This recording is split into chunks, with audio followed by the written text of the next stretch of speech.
Obrigado demais, Roberto. Eu vou dar um play agora para o pessoal que está no YouTube, também vai participar aqui com a gente. Então, você que está no YouTube, pode mandar suas dúvidas também, a gente vai estar respondendo aqui, tá bom? Vou dar o Go Live aqui no YouTube. Pode estourar o coraçãozinho à vontade, pode ir mandando as dúvidas de vocês aí. Com as suas dúvidas, a gente vai desenvolver o assunto aqui. A gente vai falar como você pode dirigir de maneira mais segura no trânsito hoje. Você acabou de tirar a habilitação ou ainda está no processo de habilitação. A Roberta vai contar como que foi para ela esse processo de habilitação. Tenho certeza que vocês vão se identificar com algumas coisas aí. Roberta, como que foi para você? O pessoal aqui do YouTube aqui já aperta o like, já vai mandando as dúvidas aí de vocês. Como é que foi para você, Roberto, o processo de habilitação quando você entrou na autoescola? Você já sabia dirigir? Não, não sabia absolutamente nada. Na verdade, eu tirei primeiro a carteira de moto, porque era um veículo mais acessível que eu tinha. E aí foi um processo até rápido, porque eu passei de primeira, fiz o curso teórico, me dediquei, tem até umas fotos. Outro dia eu estava olhando os meus guardados, achei uma foto da sala de aula, das aulas de legislação. E aí, aí guardo tudo. Engraçado, eu não sabia que eu ia trabalhar com trânsito na época. Guardei meu papelzinho, tirei 26 na prova de legislação. E depois a parte prática, passei no primeiro exame também. E você já Depois, sabia pilotar? não, não sabia. Eu aprendi tudo na autoescola. Fui fazendo direitinho ali, conforme manda, né, o figurino. E a de carro você foi tirar depois, bem depois? Não foi tão depois. Eu tirei a carteira de moto. E aí, alguns meses depois, como eu tinha tido um contato, a professora do curso teórico era minha vizinha, e a gente conversava muito e tal. E aí, um dia ela virou para mim e falou assim: estão precisando de um professor lá na autoescola, na legislação, de uma professora. E você entrou aqui, assim, é você, só pode ser, porque minha formação é em licenciatura, né? Eu fiz o antigo magistério. Mas, E mas você já se identificava com o trânsito? Você já queria, falou assim, essa é a área da minha vida. não, de jeito nenhum. Eu sou formada em licenciatura em educação artística. Sou artista plástica, pintava, desenhava, não tinha nada a ver. Só que eu estava desempregada na época. Eu tinha dado aula numa escola particular, eu dava aula de artes, né? Minha profissão, para crianças e adolescentes. E aí eu fiquei desempregada. E ela falou: estão precisando de uma professora lá. Eu estava desempregada. Eu falei: bom, então vamos lá, ué. Aceito o desafio, preciso trabalhar, né? E é engraçado porque eu acho que é como boa parte das pessoas entram nesse mercado, sabe? Sim, parece que algumas pessoas chegam a comentar nos nossos vídeos e falam assim, ah, eu ensinei minha esposa a dirigir, eu ensinei minha namorada a dirigir. Eu acho que eu levo jeito, eu acho que eu quero ser instrutor, mas tem outros que, por ele ter habilitação, ele acaba indo fazer o curso. A gente sabe que a maioria não fica na profissão, são poucos, em média aí 30%, né? Você também deu aula no Centec, né? Sim, sim. Depois, quando eu me formei, porque assim, na verdade eu fui para a autoescola há muitos anos atrás, nem eram todas essas exigências como tem agora, até biometria, formação. E aí quando eu completei os 2 anos de habilitação na categoria A, né? Porque quando eu comecei a dar as aulas teóricas, aí eu falei, bom, agora é o momento de tirar a carteira de carro. Então foi 6 meses depois, mais ou menos. Aí eu completei os 2 anos de habilitação e precisava ter a formação, né? Foi aí que eu fui para o Centec para fazer aula. E foi aí que eu falei, caramba, é isso que eu quero fazer na minha vida. O Centec ali da Savassi, eu fiz o curso lá também, é da Savassi. Exatamente, era ali em Confidentes. Isso. Nossa, quando eu comecei o curso, eu fiz o curso direto, né? Fiquei muito apaixonado pela profissão, amei demais. Já saí de lá, né, louco para começar a dar aula logo. A gente sabe que às vezes a gente tem profissionais que não levam jeito, mas tem aqueles que realmente, que você vê no curso ali, já tem pessoas que já se destacam, pessoas que realmente querem fazer diferença, que querem um trânsito melhor. Você mesmo é exemplo. A galera do YouTube aqui, a gente já entrou falando. Essa é a Roberta Torres, especialista em segurança no trânsito. O canal e o Instagram dela está aqui embaixo na descrição do vídeo. Só vocês clicarem. Também está passando aqui embaixo o tempo todo o Instagram da Roberta. Eu estou olhando para cá porque a gente está ao vivo também no Instagram. Pode mandando as dúvidas de vocês aí. Com as dúvidas de vocês, a gente vai desenvolver o nosso assunto aqui, tá bom? A Alzimira está falando, já faz um ano que iniciei e não tenho coragem de fazer a prova. Você foi instrutora prática, você passou pela recepção da autoescola, né? Depois a teórica, depois você Sim. foi para a prática. Exatamente, passei por todas as etapas. Quando eu entrei para a teoria, depois que eu fiz o curso, e eu falei, bom, agora eu quero a prática de direção. Meu sonho era dar a aula de direção, né? E aí, nesse CFC que eu comecei, acabou não tendo oportunidade, eu não consegui. Já tinha um grupo, né, de profissionais muito bons, muito qualificados, e aí eu recebi um convite do CFC Belvedere na época, para dar aula lá de prática de direção. E aí foi que eu comecei a prática efetivamente. Então, fiquei por muitos anos dando aula. Até depois que, em 2005, eu comprei esse CFC. Mas mesmo depois que eu comprei, que eu me tornei, né, proprietária, eu continuei dando aulas por um bom período. Então, tenho uma experiência aí na prática de direção também. Eu fico vendo os seus vídeos, eu fico relembrando a época que eu dava aula, os perrengues que a gente passa, as Sim, alegrias também, porque a alegria do aluno é nossa alegria, né? sim. Na verdade, o aluno ele é a nossa referência, é como se fosse um filho, né? Porque ele representa o resultado do nosso trabalho. Então, quando o aluno passa, a gente fala, poxa, eu fiz um bom trabalho. Quando ele não passa, às vezes ele acha assim, o instrutor não está nem aí. Cara, quando você é aluno, quando você não passa, a gente sai arrasado, a gente fica se perguntando, poxa, onde foi que eu errei? O que que eu fiz de errado? Será que eu não estou ensinando direito? Né? A gente fica se doendo por dentro. A gente quer muito a aprovação de vocês. E geralmente é assim, quando você está um tempo no CFC, acaba ficando com a escala lotada, todo mundo quer fazer aula com a Roberta, né? Aposto que era assim, todo mundo quer fazer aula com a Roberta. E um vídeo que eu até falei com você que eu achei legal demais, foi você dando aula na BMW lá para os alunos. Achei interessante demais. A Foi, cara dos alunos quando chegaram na autoescola e viram que ia fazer aula na BMW foi demais.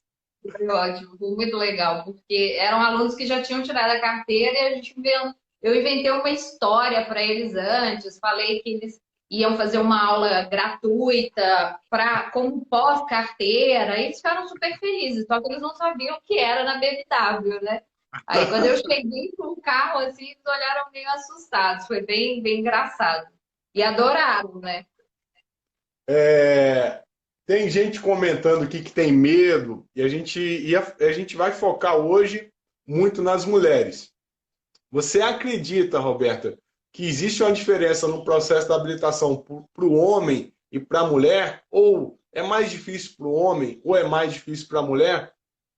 Não existe absolutamente diferença nenhuma, porque, inclusive comprovadamente, não tem nenhuma diferença entre mulher e homem da capacidade relacionada à prática de direção. Lógico que nós somos diferentes, especialmente em questão de força, né? E óbvio, e um monte de estruturas, mas no aprendizado, nenhuma. O que vai diferenciar muitas vezes é um fator que por que as pessoas dizem assim, para o homem é mais fácil? É porque desde criança, o primeiro brinquedo que os meninos ganham é um carrinho. E as meninas normalmente ganham uma boneca, outras coisas. Claro que isso está mudando.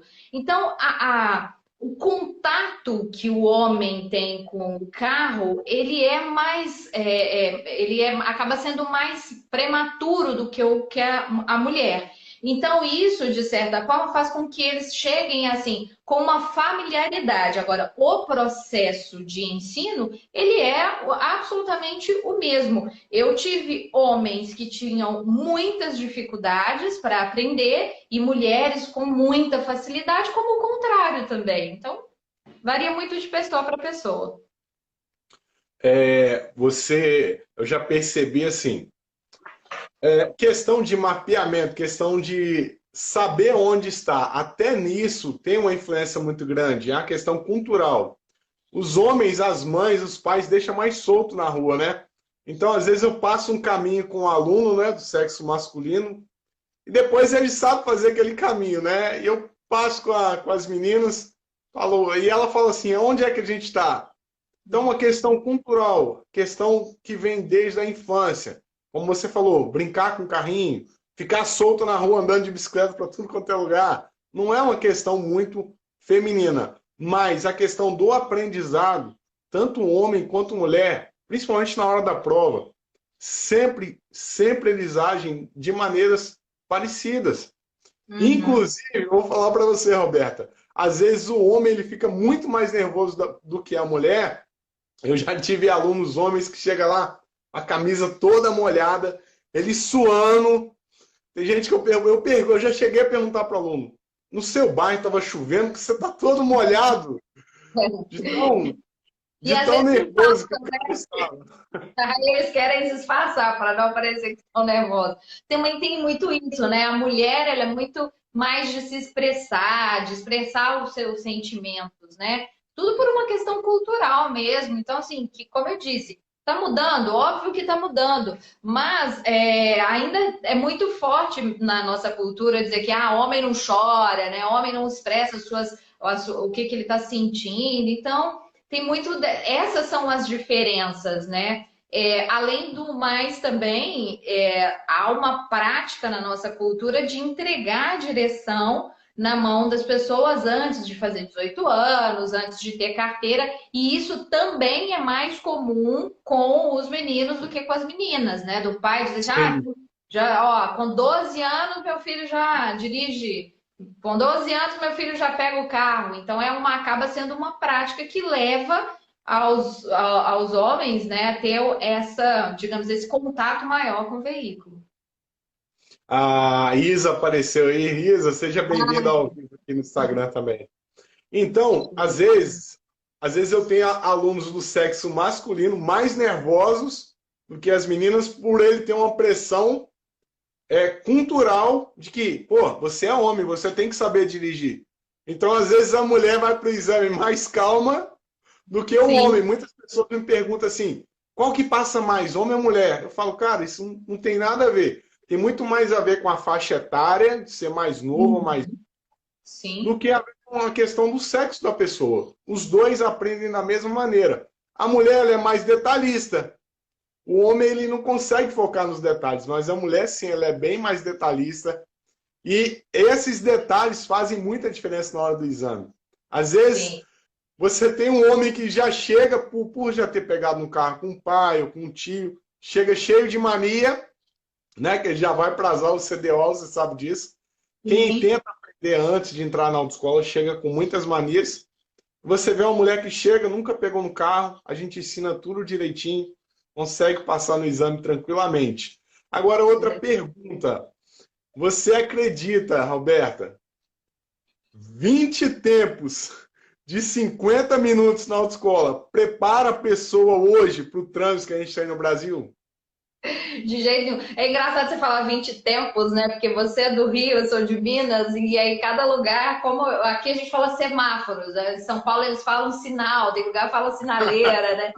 20 aulas, né? Quer dizer, nós tínhamos Isso. 25, perdemos 5 aulas, infelizmente. As 25 já não eram suficientes, né? Quem dirá 20 agora. E quando eu digo não são suficientes, para gente que é de CFC, né? Eu ainda me considero, apesar de eu não estar no CFC mais, mas eu atuo com consultoria.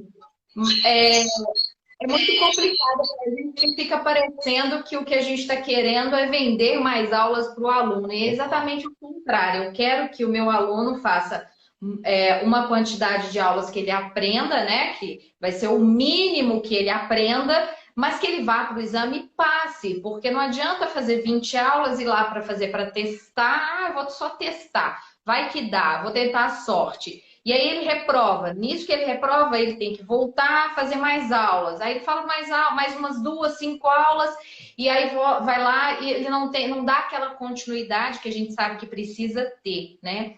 Eu fiz parte da equipe que elaborou a minuta, que seria substitutiva da 168, e que depois virou a 726, né?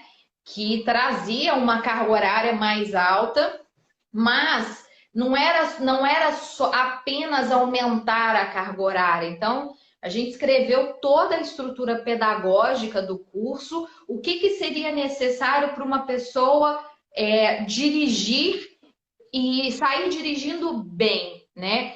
E só que além disso, a gente entregou o conteúdo programático com os objetivos educacionais estabelecidos. Ou seja, o instrutor, ele tem ali uma forma de ver assim, o que eu espero. Então, quando eu ensino sobre velocidade, o que eu espero que o aluno aprenda? Qual é o meu objetivo com isso, né? E eu me lembro que a gente tinha colocado 40 aulas, né? Aí todo mundo vai falar assim, nossa, que absurdo, é muita aula. Só que, no final das contas, você deve ter esse cálculo aí, né? Eu tinha lá Sim, no PFC a média dos alunos que passavam de primeira, que tem um mito de que ninguém passa de primeira, mas passa sim, eram 37 aulas. Porque com menos, claro, vai ter gente que vai passar com 20? Vai, mas não é uma realidade, né? Então, sim, respondendo a pergunta de forma resumida, não são suficientes para para maioria das pessoas. O povo vai brigar sim. comigo. Então, galera, olha, 20 aulas não é o bastante. Você está aí arrancando os cabelos, imaginando, nossa, eu tive que comprar. Tem gente que fica assim, tive que comprar 10 aulas, isso é um absurdo. Não é um absurdo. Você está vendo a Roberta falar. Eu também falo para vocês, sinto muito, mas não é o bastante. Eu sei que se aumentar o número de aulas, vai aumentar o preço da habilitação. E culturalmente no Brasil, a gente já tem, as pessoas já dizem, a habilitação está caro, mas a quantidade de aulas hoje não é o bastante. Roberta, me dá só um segundo que eu vou plugar o microfone aqui nesse outro celular. Tá.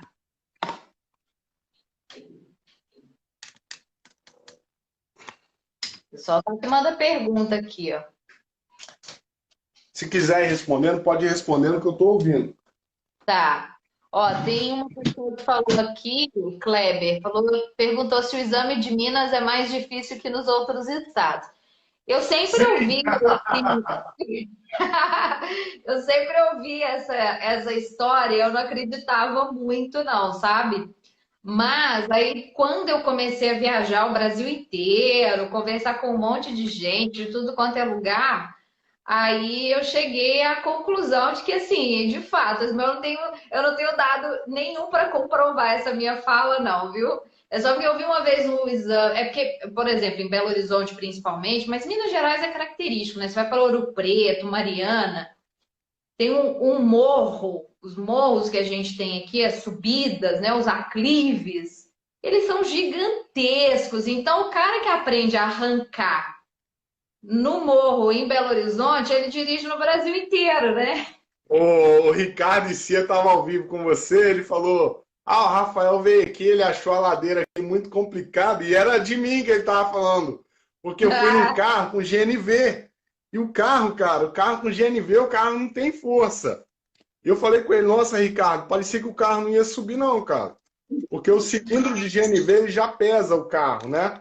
E eu falando com ele: Cara, por pouco eu não consigo chegar na sua casa, que o carro não queria subir de jeito nenhum. É Agora a verdade. galera do YouTube tá conseguindo me ouvir legal aí, vai falando para mim se tá dando para ouvir. Coloquei um outro microfone aqui.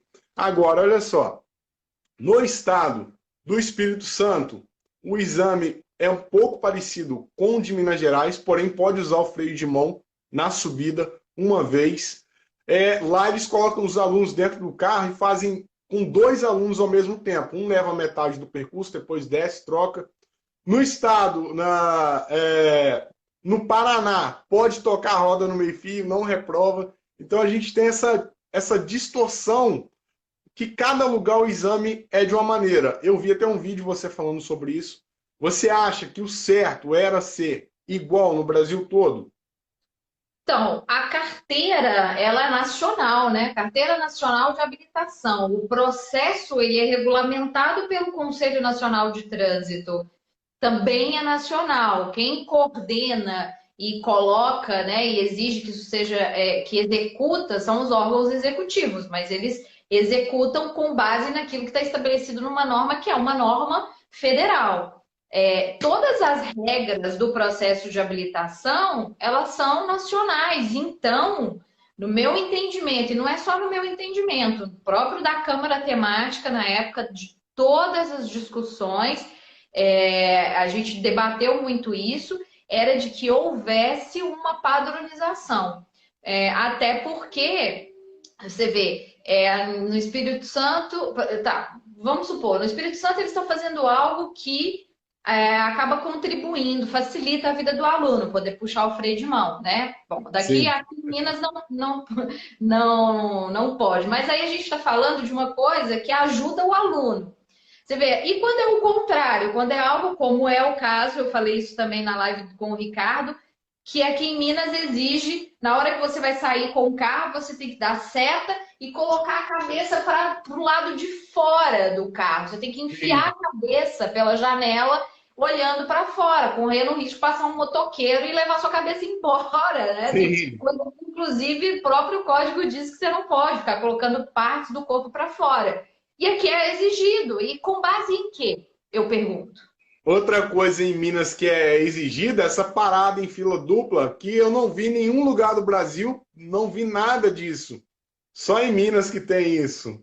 Sim, para em fila dupla. Aí você dá seta, faz sinal de braço 3 vezes, não pode ser uma, não. Tem que ser 3 vezes Sim. para que ele saiba que você está fazendo sinal de É, braço. E aí ele não é, tem escrito isso lá no CONTRAN, falando que tem que sinalizar 3 vezes.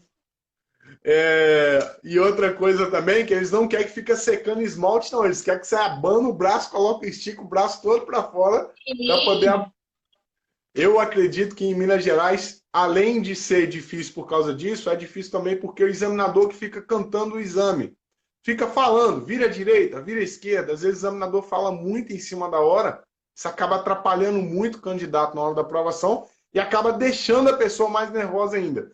Você já deu aula para centenas de alunos. Se pudesse dar uma dica para a pessoa ficar calma na hora do exame, qual seria?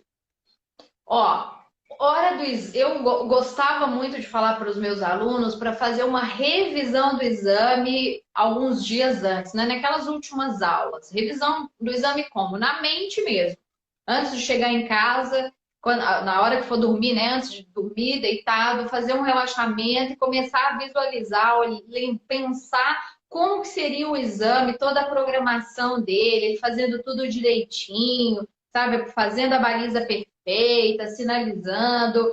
Isso, assim, o retorno que eu tinha dos meus alunos é de que dava uma melhorada, né? Agora, fato é que todo mundo vai ficar nervoso quando está sendo avaliado. A gente fica, eu falei isso, no dia do meu exame, depois de quantos anos dando No aula, ônibus, né?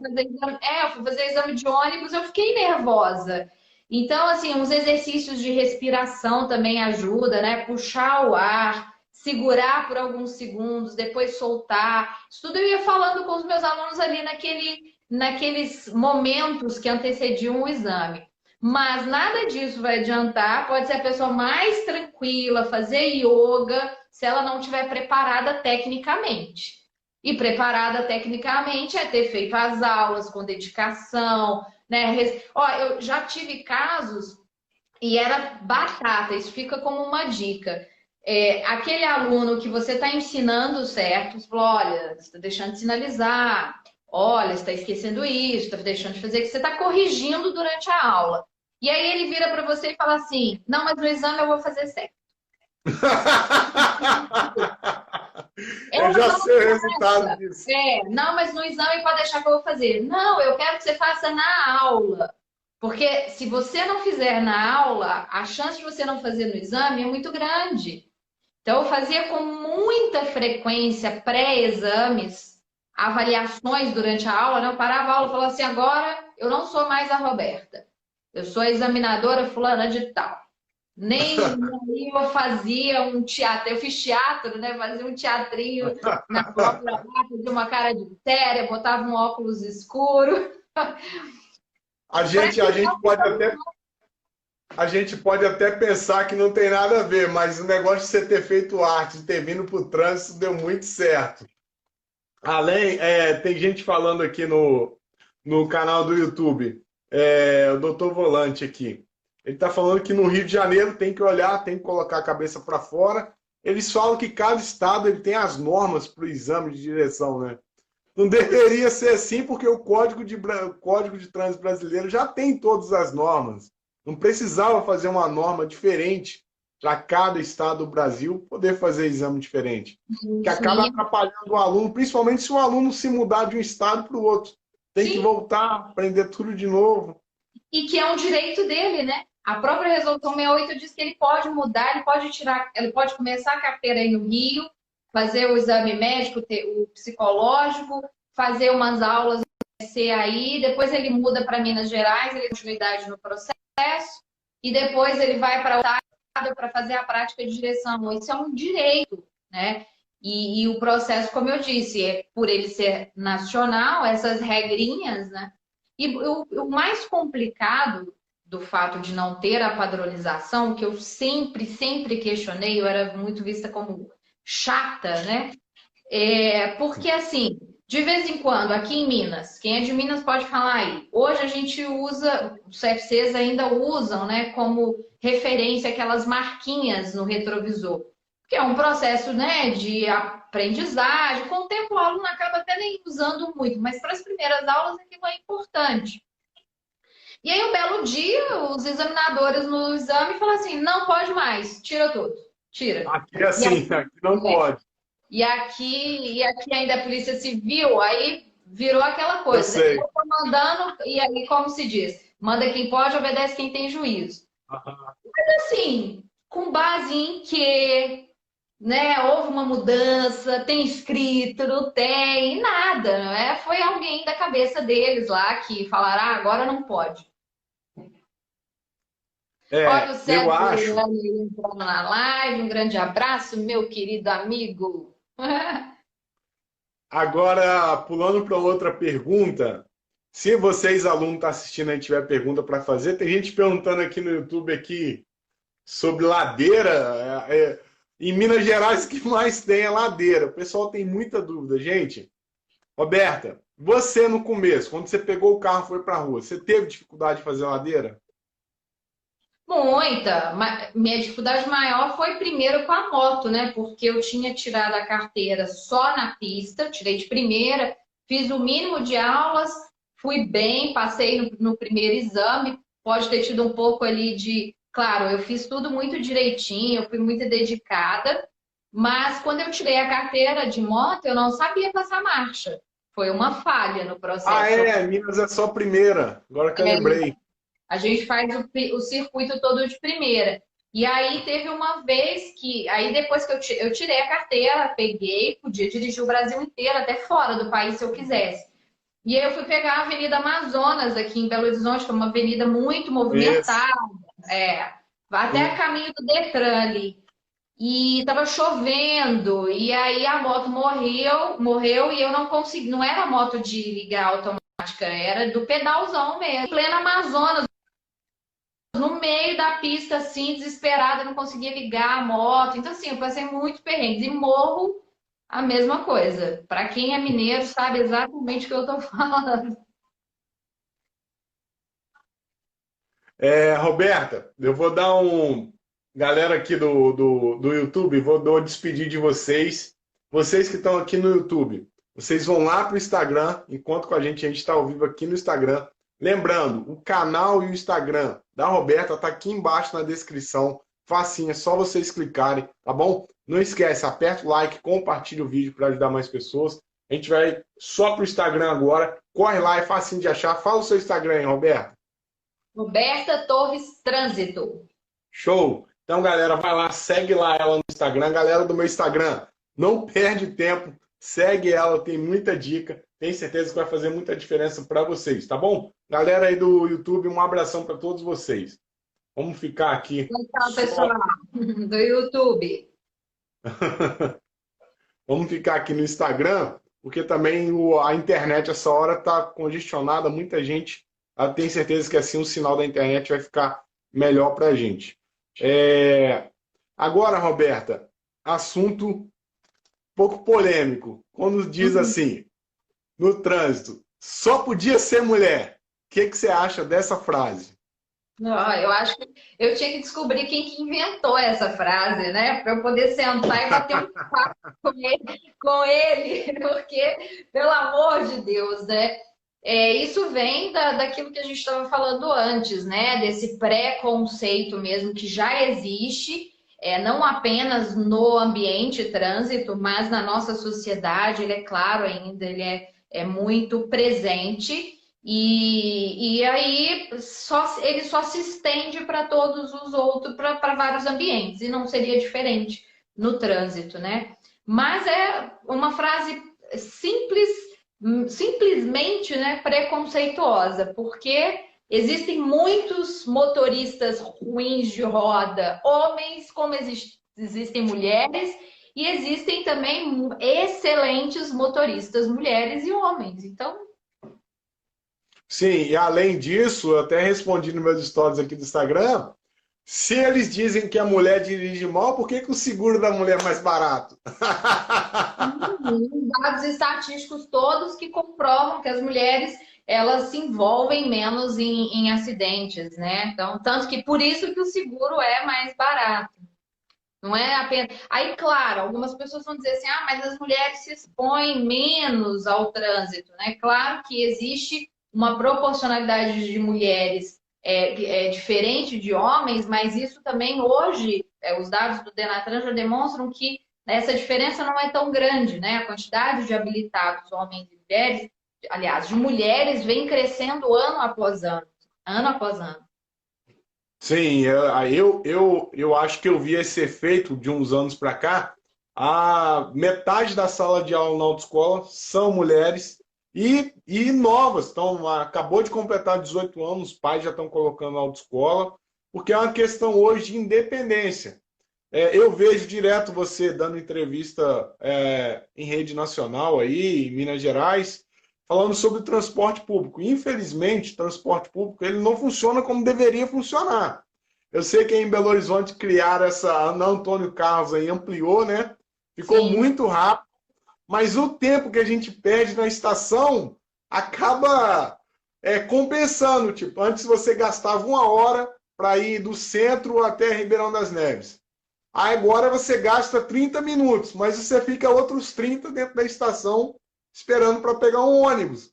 Então acaba que ficou o mesmo tempo, entendeu? O ônibus ele circula mais rápido, mas dentro da estação você fica ao mesmo tempo parado e acaba fazendo com que as pessoas queiram ter o próprio carro, queira ser independente. Então, a sim. habilitação hoje é questão de independência. E as mulheres estão conquistando o lugar delas. Eu vi até um comentário da live do cara aqui falando que a esposa do cara começou a dirigir. Um dia ele chegou em casa, chamou a polícia, falou: roubaram o carro, roubaram o carro. Começou a ligar para a mulher dele, e a mulher dele: não, eu estou dirigindo o carro. Então, para algumas pessoas, né, para algumas pessoas isso ainda não tá, não, ele não entra na cabeça. Algumas pessoas não aceitam. Eu já vi muitas discussões no trânsito de homens que não aceitam que a mulher está dirigindo. Elas Sim. estão dirigindo sim. Verdade, é verdade. E todo esse processo é uma construção que vem acontecendo ao longo dos anos, essa independência da mulher em todos os aspectos, né? E isso tem se mostrado extremamente positivo, né? Porque não apenas a não dependência do transporte público, mas eu costumo dizer que ter a carteira te faz ter, inclusive, uma profissão, né? Porque você passa a ser motorista. E ali, a partir dali, você, sendo homem ou sendo mulher, quantas mulheres estão conduzindo ônibus, são motogirls, ou então estão conduzindo veículos de aplicativo. Então, no mínimo, você já tem ali uma profissão com a carteira de habilitação. Por isso que eu acho que é um documento tão importante. A Jaqueline Alves, a Jaqueline Silva aqui está comentando aqui, ó, verdade, meu marido custou aceitar a minha capacidade. Eu trabalho também como motorista de ambulância, já trabalhei com mulheres lá na área, na ambulância também, e para algumas pessoas foi um choque muito grande. Foi o primeiro concurso que entrou a mulher como motorista, né? Que entrou, foi o primeiro ano que entrou a mulher. Então, para algumas pessoas, além da adaptação, né, de ter um quarto onde ia dormir uma mulher no quarto, Sim. parece que a sociedade ela não entendeu ainda que agora a gente tem que adaptar, a gente tem que aceitar isso. Isso é uma coisa que vai se tornar comum daqui para frente. Já era para ser comum há muito tempo, mas agora que está tomando mais o seu lugar. Exatamente. Tem gente comentando aqui, estou ansiosa para a volta às aulas na autoescola e tal. Aí as autoescolas voltaram, tem uma semana e pouquinho, né, Roberto, que voltaram as aulas na autoescola, que estava tudo parado. Passada, vai para 2 semanas já. E assim, tá indo devagarinho, né? Porque as pessoas ainda estão muito receosas, né? Então, algumas que têm a idade mais avançada ou que estão no grupo de risco ainda não estão podendo ir. Então, a gente está indo devagarzinho. E a prefeitura está analisando também se os dados não vão aumentar absurdamente, para não correr o risco da gente ter que voltar a parar de novo, né? E esse mês é o mês do Maio Amarelo, esse mês, né? Esse mês seria a campanha, né? Seria o mês que você teria feito várias campanhas, vários eventos, e acabou sendo tudo online. Você quer falar um pouquinho sobre isso também, para o pessoal poder entender? Claro, o Maio Amarelo é um movimento que começou aqui no Brasil há mais de 6 anos e que já virou um movimento internacional, que assim como o Outubro Rosa, o Novembro Azul, é um mês de conscientização. No caso do Maio Amarelo, é um mês de conscientização para a segurança viária, para a questão da segurança, que é um problema seríssimo e um problema de saúde pública. E esse ano, assim como todos os outros anos, a gente fazia muitas ações. Então, o Brasil inteiro, para onde você ia, você via ações do Maio Amarelo. Mas esse ano não teve como, obviamente, né? E aí a gente migrou tudo para o digital. Mas assim, o trabalho foi basicamente o mesmo, viu? Porque a quantidade de lives, a quantidade de trabalho online que a gente fez foi muito grande. Mas foi muito legal, porque mostrou que a gente tem uma capacidade enorme de se reinventar, né? Sim, com certeza. Eu vi muitas lives, estou vendo direto, tá lá no seu Instagram que você está entrando ouvindo. A galera aqui do meu Instagram que não segue ainda, segue a Roberta, tem dicas inovadoras aí para ajudar vocês. Eu trabalhando na ambulância, eu vi você falando sobre o prejuízo que é para o Brasil, milhões de reais por ano com acidente de trânsito. Eu me lembrei de um fato, de um garoto que pegou a moto do pai escondido, avançou o sinal, bateu num carro da companhia de luz. Tá? Eu estava voltando de uma emergência no Rio de Janeiro e eu vi o caminhão dos bombeiros, segui o caminhão dos bombeiros, que eu já sabia que tinha acontecido alguma coisa. Então, esse menino, que era um menino ainda, que pegou a moto do pai, ele mobilizou um caminhão de bombeiros com 4 militares, ele mobilizou 2 ambulâncias. Ao chegar no hospital, ele mobilizou 2 médicos, 4 técnicos, 2 enfermeiros, um ortopedista. Aí depois ele ocupou o quarto.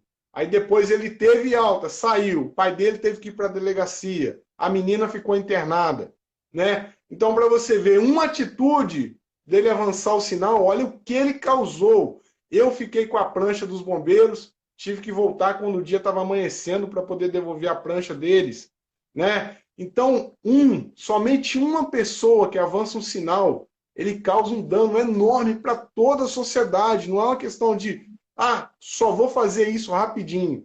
Somente uma atitude errada que você toma no trânsito, você transforma a vida de centenas de pessoas. Não é só a sua vida que está sendo transformada. Talvez aquele momento que a equipe médica estava ocupada cuidando dele, talvez teria outra pessoa precisando da ambulância, né? Sim, Então, é um ato que transforma, que mexe com a vida de todo mundo. Eu verdade. acho importante demais as campanhas. Eu vi você falando sobre a questão da publicidade no Brasil, que não mostra sangue, não mostra. É um tipo de campanha diferente, né, que a gente tem no Brasil. É um tipo de Sim, campanha que mostra um carro escorregando e ele gira e tal, mas não não mostra muda capotagem, tudo. não mostra, né, não tem aquele impacto que eu acho que deveria ter na vida, para mudar a vida das pessoas. Você, cada um de vocês que está vendo a gente aqui, você faz a diferença no trânsito. Agora, Roberta, eu sei que você mexe, você faz palestras, você tem uma empresa, você representa a empresa. Como que essa empresa pode ajudar para a gente finalizar? Como que essa empresa pode ajudar as pessoas da área aí de trânsito a melhorar o seu desempenho na área, a obterem mais lucros também, a melhorar o seu CFC e melhorar como profissional? Eu montei a SETS em 2012 porque eu não encontrava um lugar que falasse especificamente para mim, ou seja, empresária de um centro de formação de condutores e que a maioria, né, são empresas pequenas. Então, eu falei, bom, já que não existe, vou fazer então. Aí eu comecei a buscar algumas alternativas, conhecimento, cursos e fui adaptando à minha realidade, que é uma realidade muito específica, muito característico do CFC, né? E assim ela surgiu. O principal objetivo dela é trabalhar com a capacitação desses profissionais. Então, formação de recepcionistas para ajudá-las no atendimento, atender melhor os seus profissionais, os seus alunos, né, os clientes. Tem o curso para o instrutor teórico. Não é a formação específica que o Conselho Nacional do Trânsito exige, né, que é a formação de instrutor. É uma formação complementar. É para a gente falar mais sobre o lado profissional mesmo, né? Como melhorar os resultados. E principalmente para os proprietários, para os gestores de autoescolas. Então, a gente vai inclusive lançar em breve aqui, estou contando para você, assim, primeira vez que eu falo sobre isso. Primeira não, mas a gente vai abrir um curso novo, bem focado para resultados mesmo, na área do marketing para a CFC, com estratégias bem direcionadas para o CFC, para ajudar principalmente nessa retomada da pandemia aí, que muita gente vai precisar trazer mais alunos para dentro da sua autoescola, né? Sim, e eu acredito que vai ser um sucesso, Alberto. O que é que acontece? Tem muitas pessoas, elas são, às vezes, instrutores e acabam se tornando dono de autoescola. Mas sem um conhecimento administrativo ou conhecimento em marketing. Eu já Sim, cheguei em alguns CFCs, eu gravo em vários estados do Brasil. Já cheguei e falei, poxa, gostaria de gravar aí com vocês e tal. Tem algumas pessoas que não conseguem compreender. Elas falam, mas como que isso funciona? Como que é? Como que você vai sim, trazer visibilidade para mim? Eles não conseguem compreender que o mundo hoje está no online. A pessoa está com o celular na mão o tempo todo. Isso pode transformar o seu CFC, mudar a cara aí da sua empresa e trazer muito mais alunos para você. Se vocês têm mais dúvidas, manda sua dúvida rapidinho aí, que o nosso tempo está acabando. Se você não seguiu a Roberta ainda, pega o seu dedinho, clica no nome dela aqui e segue ela. Tem dicas diárias, vai ajudar você demais. Tem lives, tem vários vídeos no IGBT e vai ajudar vocês demais. Roberta, tem mais alguma coisa a acrescentar? Se você quiser falar, pode ficar à vontade. show. Eu tô vendo se tem mais perguntinha aqui. O pessoal tá mandando um abraço. Ó, tem, deixa eu ver aqui, grande instrutor, Rafael. Todo mundo te elogia muito, mas óbvio, né? Elogia É a um instrutor Roberta, gente. diferenciado. Não, mas eu estou dizendo assim, exatamente pelo seu trabalho que você desenvolve, porque você ensina não apenas os seus alunos, mas você ensina um monte de gente que não é seu aluno fisicamente, mas é seu aluno digitalmente, né? Isso é muito legal. É uma proposta muito parecida com o outro canal do YouTube que você tinha, né? Agora você mudou um pouquinho a cara do canal, tá mais para CFC, né? Tá mais para profissionais da área. Sim. Ontem eu passei o dia todo visualizando os vídeos lá. Gostei demais, principalmente a temática lá que fala de CFC. Eu acho que se 50% dos donos de CFC eles parassem para poder olhar os vídeos que estão lá na playlist, já ia melhorar muito a autoescola. A Tem gente tem muita que coisa. mudar a cara da autoescola. Tem algumas pessoas pensando que a autoescola é aquele negócio lá de antigamente, que comprava o livrinho, né? Na banca de jornal. A autoescola não é mais isso, não, gente. A autoescola é totalmente diferente. Ela é uma empresa. A autoescola ela é uma empresa. Ela é feita para você ter lucro, para você realizar os sonhos de pessoas. Eu costumo dizer, eu sei que você diz, não é instrutor de trânsito, é educador de trânsito. E eu costumo dizer que eu não sou instrutor de trânsito, eu sou realizador de sonhos. Quando a pessoa entra na autoescola, ela quer realizar o sonho dela, ela vai para casa, ela dorme, volta no outro dia e fala assim: sonhei com você, falando comigo assim: liga a seta, liga a seta. Ó, Tem muito aluno. Né? Tem muito aluno que fala: Roberta, sonhei que você estava falando que eu esqueci o freio de mão. Né? O aluno ele é assim. Então, seja um instrutor diferente, assim como a Roberta. A Roberta é um exemplo, tá, gente? Eu fico emocionado demais por você ter aceitado o convite. Fiquei feliz demais por você ter vindo fazer o ao vivo aqui comigo. Galera que não está seguindo ainda, segue. Tenho certeza que vai fazer muita diferença na vida de vocês. E na direção, principalmente. Se vocês têm alguma dúvida, manda agora. Está faltando poucos minutinhos. Roberta, quer falar mais alguma coisa? Quero te agradecer pelo convite, dizer que eu me sinto muito honrada de participar aqui com você porque a gente que trabalha com educação, né, esse retorno, ver as pessoas fazendo perguntas, né, e falando também sobre o que a gente faz é o que dá o gás, né, o que faz a gente acreditar que a gente está no caminho certo, claro, sempre buscando melhorar, com muita humildade para aprender sempre, né? Então, para mim é uma honra e eu amo falar sobre segurança no trânsito, é o que eu faço na minha vida e espero que a gente faça outras também, me coloque à disposição, o pessoal que está me conhecendo aí hoje através de você, então depois vai lá no Instagram mesmo, se tiver dúvidas em que eu puder ajudar. Eu costumo dizer assim, nem tudo eu sei, obviamente, que bom, né? Mas aquilo que eu não sei, eu vou procurar ajuda, vou pedir alguém para poder responder. A gente conhece muita gente, uma hora a gente consegue ajudar as pessoas. Inclusive, uma moça esses dias me chamou no Instagram, ela estava com uma dúvida em relação à habilitação, e ela era do Rio de Janeiro. Depois eu vou mandar para você, quem sabe você pode ajudá-la.